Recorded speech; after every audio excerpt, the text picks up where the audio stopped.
गो। नमस्कार दोस्तों, मैं हूं परविंदर। दोस्तों, आखिरकार अब हरियाणा सरकार में जो मंत्री बने थे उनको उनके विभाग मिल चुके हैं। हम सीधे सीधे तौर पर ये बात कह सकते हैं कि अब विभागों का बंटवारा हो चुका है। तो लेकिन अगर हम विभागों को देखते हैं तो सीएम नायब सैनी ने अपने पास 12 से अधिक विभाग रखे हैं और जो मेन विभाग हैं, जो ताकतवर विभाग हैं, तकरीबन विभाग उन्होंने अपने पास रखे हैं। इसके अलावा और जो मंत्री बने हैं सबको एक एक मेन विभाग दिया गया, जो ताकतवर विभाग है वो दिया गया है, जबकि दूसरी तरफ कुछ और उन्हें हल्के विभाग दिए गए हैं। तो तमाम विषय हैं और उन्हीं विषयों पर चर्चा करने के लिए हमारे साथ राजनीतिक मामलों के जानकार वीरेंद्र राठी हमारे साथ इस वक्त मौजूद हैं। राठी साहब, आपका कार्यक्रम में स्वागत है। आपका बहुत बहुत धन्यवाद। सभी दर्शकों को मेरी तरफ से नमस्कार। राठी साहब, आखिरकार एक लंबी जद्दोजहद चली, नायब सैनी दिल्ली गए, उन्होंने मुलाकात की वहां पर, उसके बाद विभागों का बंटवारा किया गया। अगर हम देखें, नायब सैनी ने अपने पास गृह विभाग, वित्त विभाग, संस्थागत वित्त, क्रेडिट नियंत्रण, आबकारी, कराधान, इसके अलावा काफ़ी सारे तकरीबन 12 विभाग हैं जो उन्होंने अपने पास रखे। सीआईडी है। तो क्या हम ये अनुमान लगाएं कि नायब सैनी ने अपनी ताकत को बढ़ाया है या उन्होंने बंटवारा ठीक से किया है? इसमें जहाँ तक विभागों की बात है, दो बड़े विभाग ऐसे हैं। एक तो जिसमें आ गया गृह मंत्रालय का, एक आ गया वित्त मंत्रालय का। ये दोनों महकमे नायब सिंह सैनी जी ने अपने पास रखे हैं और ज़्यादा महत्वपूर्ण ही ये दो महकमे हैं। बाकी महकमों की ज़्यादा कोई बड़ी भूमिका नहीं है, क्योंकि गृह मंत्री जो होते हैं वो नंबर 2 पे माने जाते हैं चीफ मिनिस्टर के बाद, और वित्त मंत्रालय जो है वो भी बड़ा अहम महकमा माना जाता है। ये नायब सिंह जी ने रखे हैं, बल्कि वित्त मंत्रालय के ऊपर तो लोगों के कयास अलग अलग प्रकार के निकल के आए हैं कि 1991 में मांगेराम गुप्ता वित्त मंत्री बने थे, वो अगला चुनाव नहीं जीते। फिर आगे जाकर के 96 में सेठ किशन दास जी बने, वो नहीं जीते। फिर संपत सिंह जी बने, वो नहीं जीते। फिर वीरेंद्र सिंह डूमरखा बने, वो नहीं जीते। कैप्टन अभिमन्यु बने, वो अगला चुनाव हार गए थे। जेपी दलाल वर्तमान में थे, ये चुनाव हार गए थे। और मनोहर खट्टर जी के पास 2019 का जो चुनाव था उसमें वो वित्त मंत्रालय अपने पास रखा था, उनको बीच में ही मुख्यमंत्री पद छोड़ करके केंद्रीय राजनीति में ऊपर बीच ले गए थे। लेकिन ये तो दंत कथाएं चलती रहती हैं।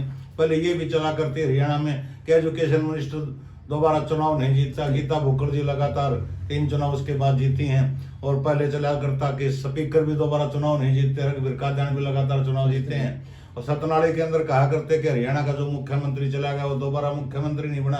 हालांकि मनोहर लाल खट्टर जी सतनाड़ी गए भी और बने भी। यूपी के बारे में एक दंत कथा होती थी कि जो नोएडा चला गया वो दोबारा चीफ मिनिस्टर नहीं बना, लेकिन योगी आदित्यनाथ जी गए और दोबारा बने भी। तो ये तो एक भ्रांति सी लोगों के अंदर है और ये फैली हुई है। लेकिन महकमों का जो बंटवारा किया है जिस प्रकार से नायब सिंह सैनी जी ने, वो ठीक प्रकार का बंटवारा किया है। ज्यादा जो पावरफुल किसी मंत्री को ये नहीं दिखाया है कि मैं नंबर 2 का, तकरीबन बराबर से के विभागों का बंटवारा है। पिछले जो हुआ था कैबिनेट का, उसमें तो झगड़ा हुआ था अनिल विज के साथ मनोहर खट्टर जी का, केवल एक बात को लेकर के सीआईडी मेरे पास रहे या मुख्यमंत्री के पास रहे। तो उस चीज के ऊपर सभी चीजों पर नायब सिंह सैनी जी ने विराम लगाने का काम किया है और बड़े महकमे जो थे वो अपने पास रख करके बाकी का बंटवारा समान रूप से करने का काम किया। राठी साहब, अगर हम देखें जैसे गृह विभाग और वित्त विभाग और सीआईडी जो बड़े विभाग हैं, इसके बाद जो आबकारी और कराधान विभाग है, वे विभाग सीएम के पास हैं। और अनिल विज, जिसकी उम्मीद की जा रही थी गृह विभाग जो है कहीं ना कहीं अनिल विज के पास आएगा, उनके पास ऊर्जा, परिवहन और श्रम, ये 3 विभाग उनके पास आए। तो क्या यहाँ पर विज की पावर कम करने की कोशिश की गई है? पावर तो देखो, काम करने वाले बंदे के लिए कहीं पावर कम नहीं होती। मंत्री हैं, नंबर 2 के मंत्री का दर्जा इनको है। सीएम के बाद शपथ इन्होंने ली थी और जिसमें बड़ा महकमा परिवहन का, और हरियाणा प्रदेश की जनता लंबे समय से इस परिवहन विभाग से बड़ी त्रस्त है, क्योंकि है तो सबसे मुनाफे का सौदा, लेकिन साबित हो रहा है ये सबसे घाटे का सौदा। अगर कहीं न कहीं मेहनत करके कड़ी लगन के साथ अनिल विज जी इस महकमे को उबार पाते हैं तो उनके जीवन के अंदर बहुत बड़ी उपलब्धि मैं मान करके चलूंगा। और ये मादा अनिल विज जी रखते हैं कि इस महकमे को उठा सकते हैं ऊपर की तरफ, क्योंकि जब एक आदमी सरकार की बस है, उसके पास कीमत में भी थोड़ी सी सस्ती पड़ती है, ज़्यादा बसें खरीदते हैं, सरकार खरीदती है। कई प्रकार के जो बाकी एसेसरीज हैं वो भी सामान सस्ता पड़ता है। मैकेनिकल स्टाफ भी हरियाणा रोडवेज का अपना खुद का होता है, और बाहर का प्राइवेट आदमी एक बस लेकर के तो मुनाफा कमा रहा है, और सरकारी रोडवेज घाटे में हमेशा जाती आ रही है।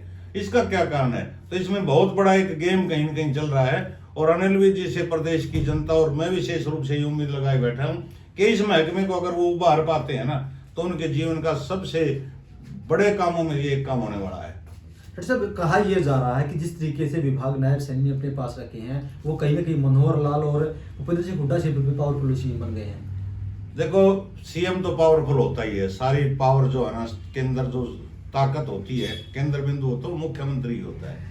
मंत्रियों के थ्रू फाइलें जाती हैं, जब तक मुख्यमंत्री उसके ऊपर यस नो नहीं कर लेता, कोई चीज आगे नहीं बढ़ती है।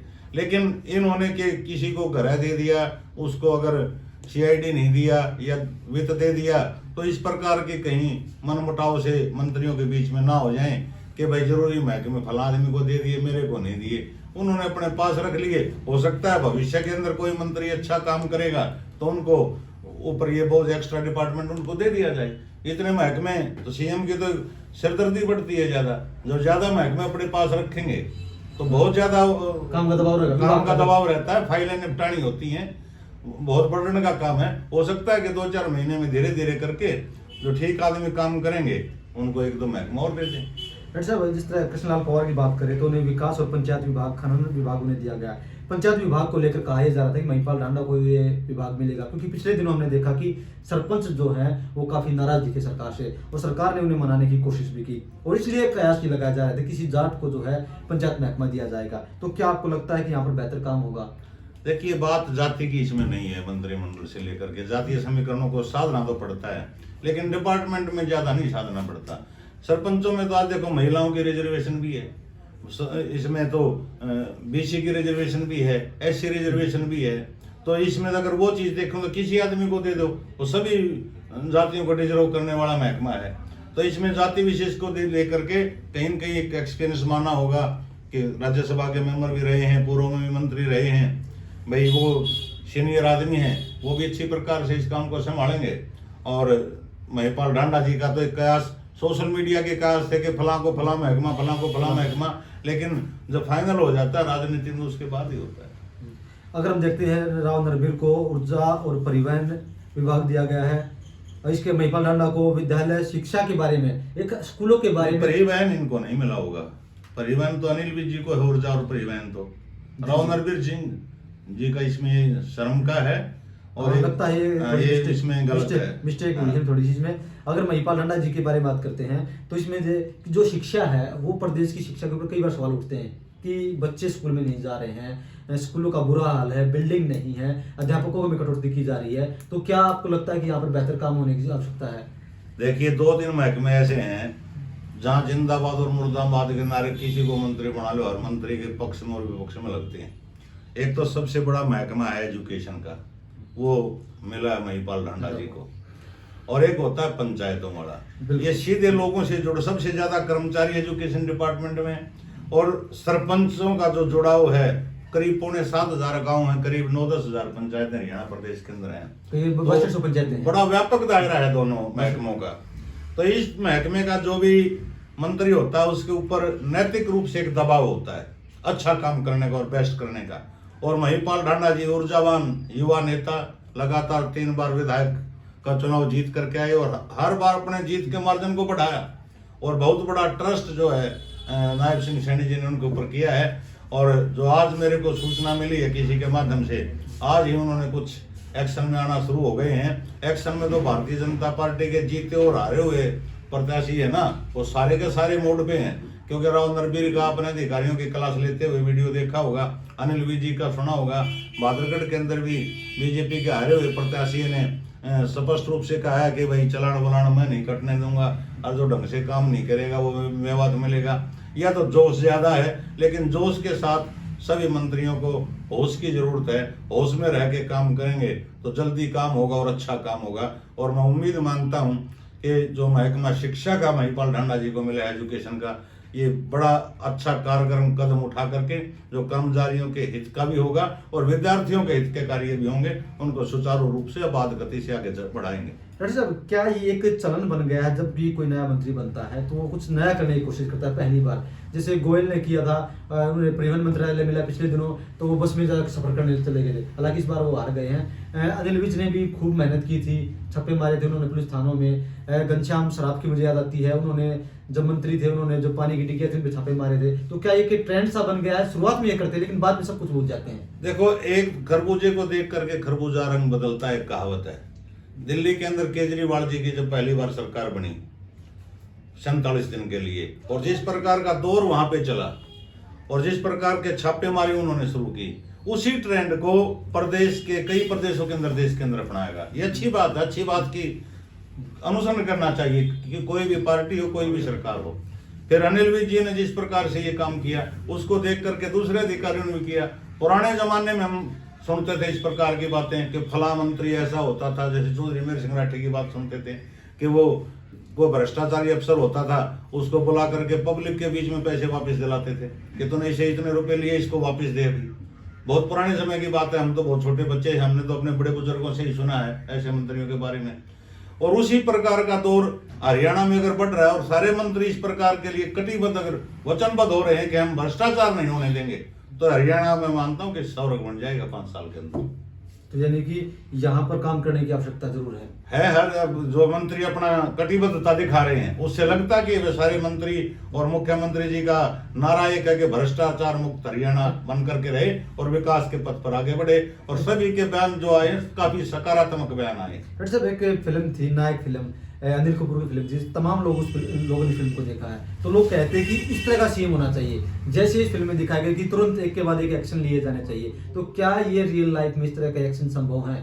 देखो, पूर्ण रूप से तो संभव नहीं होते, ये राजनीति है।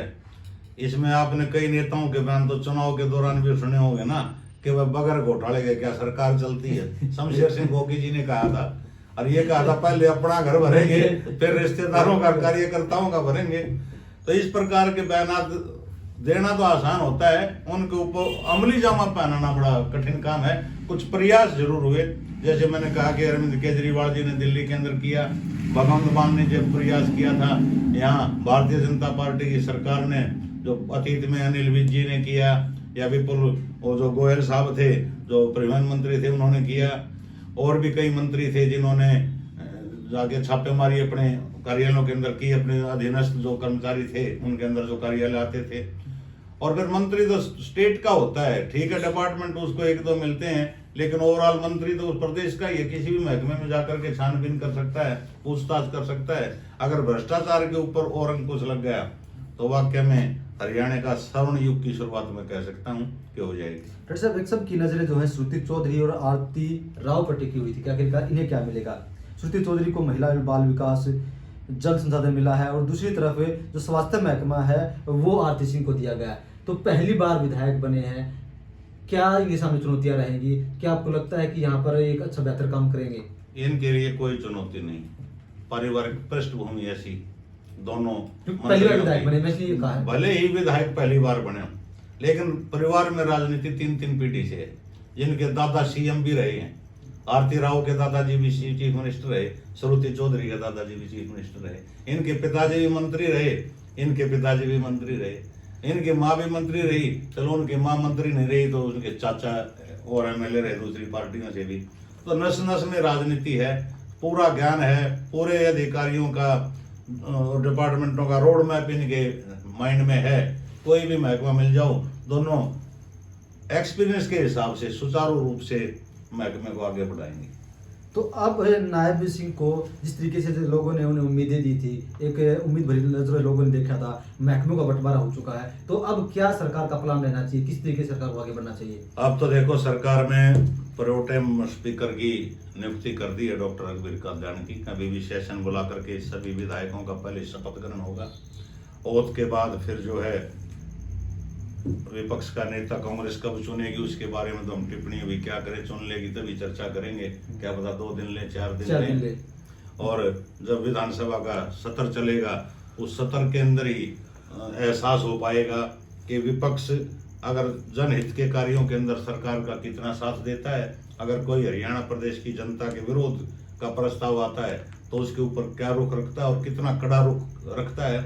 ये थोड़ा सा इसमें समय लगेगा, लेकिन फिलहाल तो जो स्थिति है, नायब सिंह सैनी जी जिस प्रकार से बयानात उनके आ रहे हैं, तो विधायकों की ओथ के बाद और सदन जब शुरू होगा उसमें ही इसका संकेत हमें मिलेगा कि कितनी तेज गति से ये आगे बढ़ेंगे। डॉक्टर साहब, जिस तरीके से पहले ये कहा जा रहा था कि नायब सिंह सैनी जो है कि डमी कैंडिडेट है, डमी वो CM बात पुरानी हो चुकी, डमी CM है, लेकिन जिस तरीके से उन्होंने विभागों का बंटवारा किया है, क्या ये साफ संकेत है कि वो डमी नहीं है, अब खुलकर काम करेंगे? ये देखो, हमने पीछे भी चुनाव के दौरान एक समय वीडियो में हमने चर्चा किया था कि आज नायब सिंह सैनी जी की थोड़ी सी मजबूरी है, क्योंकि चुनाव सिर पे है। मैं एक चीज और जोड़ना चाहूंगा इसमें, जिस तरीके से राजेश खुल्लर को पहले कैबिनेट का दर्जा दिया गया, कैबिनेट रैंक का, उसके बाद वापस ले लिया गया, तो ये कहा जा रहा है कि ये कहीं ना कहीं जो है मनोहर लाल खट्टर और नायब सिंह सैनी के बीच की अंडरस्टैंडिंग नहीं बनी है। वो देखो, 2-3 मंत्रियों ने विरोध उस चीज का किया है कि भाई हम तो चुनाव लड़ करके आए हैं, तब हम जाकर के कैबिनेट मंत्री बने हैं, और ये इनको आप दे रहे हो वैसे ही कैबिनेट मंत्री का दर्जा। तो ये राजनेताओं को कहीं न कहीं अंदर खाने ब्यूरोक्रेट्स की और राजनेताओं की पटती नहीं है। ब्यूरोक्रेट्स की तो मजबूरी ये है कि ये सत्ता की कुर्सी पर ये बैठे होते हैं, लेकिन ये मानते हैं कि हम चुनाव जीत करके आए हैं तो सारा सिस्टम हमारे अंडर रहना चाहिए। ये नहीं चाहते कि कोई बराबर का वो बोर्ड, हर पॉलिटिशियन के दिमाग की बात होती है। लेकिन नायब सिंह सैनी जी ने बताया कि उसमें कुछ तकनीकी खामियां रह गई थी, उन खामियों को हम दूर करेंगे। ये आज का उनका स्टेटमेंट है, जो शायद अखबार में भी आज छपा है। और जहां तक आप दूसरा प्रश्न आप क्या कर रहे थे कि एक पावर सेंटर की बात, पावर सेंटर की जहां तक बात थी, ऊपर से विधानसभा का चुनाव था, लोकसभा चुनाव से निपटे थे। लोकसभा चुनाव में भारतीय जनता पार्टी दबाव में थी, क्योंकि जहां 10-0 के आंकड़े से वो जीत करके आए थे, वो 50-50 का मैच हो गया था। और उसमें कहीं नायब सिंह सैनी को ये भय था कि विधानसभा में और कहीं परिणाम गड़बड़ ना हो जाए। और अब परिणाम जिस प्रकार से आए हैं तो खुल करके अपनी पारी खेलेंगे, किसी प्रकार का दबाव नहीं। पार्टी हाईकमान का नेतृत्व का इनके ऊपर आशीर्वाद है, और उन्हें से तालमेल के साथ सारे मंत्रालय बांटे गए, उन्हीं के तालमेल से टिकटें मिली, उन्हीं के तालमेल से सरकार चलेगी हरियाणा प्रदेश की। और जो सीनियर आदमी हैं उनको जोड़ के रख के चलेंगे, और उसका परिणाम दिखा भी। जो अनिल विज जी पिछली मनोहर नायब सिंह सैनी ने जब ओथ ली तो काफी नाराज थे, और अब की बार बड़े खुश नजर आ रहे हैं। लेकिन जो पहली बार विधायक बने हैं और उन्हें पहली बार ही मंत्री बना दिया गया है, जिसमें कई नाम है, अरविंद शर्मा का नाम है, श्रुति चौधरी है, रारती राव है, कई नाम है, तो क्या इनके ऊपर ज्यादा दामोदार रहेगा कि आप लोग पहली बार विधायक बने, मंत्री बने और लोगों की समस्याओं पर अधिक ध्यान देंगे? देखो, कुछ आदमी तो ऐसे हैं जो पहली बार विधायक बने, मंत्री बने। अरविंद शर्मा जी की जहां तक बात है, परिवार राजनीतिक पृष्ठभूमि तो बहुत पुरानी रही है, 4 बार सांसद रहे हैं, 20 साल का अरसा, कुछ कम लगा लो 1-2 साल, तो 17-18 साल पार्लियामेंट का अनुभव उनका है। MLA के चुनाव पहले भी लड़ते रहे हैं, और ऐसा नहीं है कि वो हारे ही नहीं है। वो MLA के चुनाव एक बार 2 जगह से लड़े थे, जब भी हार गए थे, लेकिन राजनीतिक रूप से काफी सीनियर लीडर। और ऐसे चुनिंदा ही नेता हरियाणा प्रदेश के अंदर हैं, जिसमें एक चौधरी देवलाल थे, एक भजन लाल जी थे, एक रामचंद्र जांगड़ा, एक अरविंद शर्मा जी, और नया नाम जोड़ो तो कहीं की संजय कबलाना जी भी, क्योंकि ये भी 2 जगह से इस उम्र में चुनाव लड़ चुके हैं। हालांकि कामयाबी इनको नहीं मिल पाई है, लेकिन अरविंद शर्मा जी को कामयाबी मिली। रामचंद्र जांगड़ा जी राज्यसभा में पहुंचे, भजन लाल जी ने फरीदाबाद लड़ा, हिसार लड़ा, और उसके बाद कुरुक्षेत्र करनाल लड़ा, और हर जगह से वो जीत करके भी आए थे। तो उसी प्रकार की पृष्ठभूमि कहीं न कहीं अरविंद शर्मा की, बड़े भाग्यशाली नेता हैं और अच्छा काम करके दिखाएंगे। आपको क्या बैलेंस ठीक लगा, या आपको लगा कि कुछ गड़बड़ है इसमें? मंत्रिमंडल का बैलेंस तो देखो, ये तो चीफ मिनिस्टर बड़ी सलाह मशवरा से, उनके पास तो IAS लॉबी के दिमाग हैं, बड़े बड़े पत्रकार हैं, राष्ट्रीय चैनलों से भी वो राय सलाह मशवरा करते हैं, उनका अपना थिंक टैंक होता है। इस प्रकार का डिसीजन लेते हैं तो काफ़ी सोच विचार के लेते हैं। उनका फैसले को तो हमारे सोच बहुत ज़्यादा दूरदर्शी सोच हम मान के ही चलेंगे, उनकी होती है। तो कहीं ना कहीं जो नायब सैनी है, उन्होंने अपने विभागों का बंटवारा कर दिया। जो तमाम मंत्रिमंडल है उसका गठन पहले ही हो चुका था, लेकिन विभागों का इंतजार सबको था, उसकी भी घोषणा हो चुकी है। और इसमें अब दबाव ये रहेगा कि जिस तरीके से जनता ने नायब सैनी को मैंडेट दिया है, वो उस हिसाब से काम करें, जनता को ये दिखाएं कि ये जनता ने जो भरोसा जताया है उस भरोसे पर वे खरा उतरे।